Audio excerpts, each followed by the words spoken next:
All right, now we're going to review the steps for pulling a medication from a medication ampule. So as mentioned on your slide, you will follow the same steps. So I've done my hand hygiene, I have my gloves on, I have my preparation area that's nice and clean without any other extra items to distract me so that I can make sure I'm preparing my medication safely and correctly.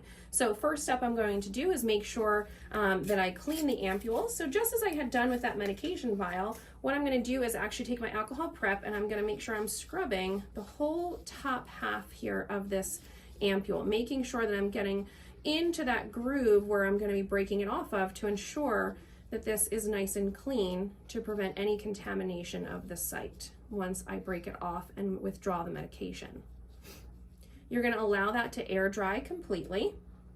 So as that's air drying, I can prepare my next items I'm going to use, which would be my syringe and my filter needle. Again, we're doing so in a no-touch kind of sterile technique method. So I'm going to keep that on just for right now. Now that my ampule is dry, I'm going to take my alcohol prep, or if you have like a gauze pad or something like that, just to protect you a little bit from that break, I'm going to break that off. Now I can draw up my medication.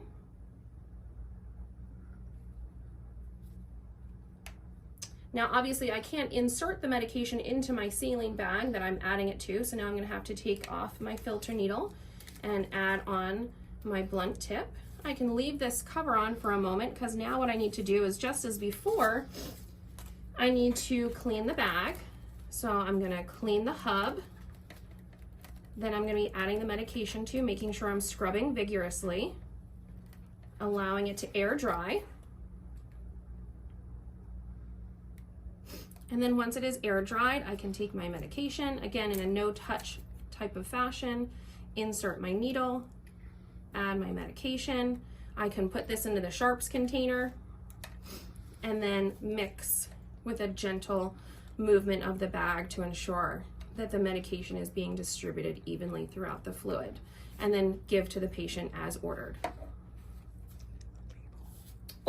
Yes, and before I would give that to my patient, again, as I had done before, just as a reminder, right, I'm going to add my patient label on here, putting on the medication that I've added in here so that no one thinks that this is just a saline bag, in addition to the patient's name, the time that I prepared it, if there's any expiration to this bag that I need to be concerned about, and my initials as well.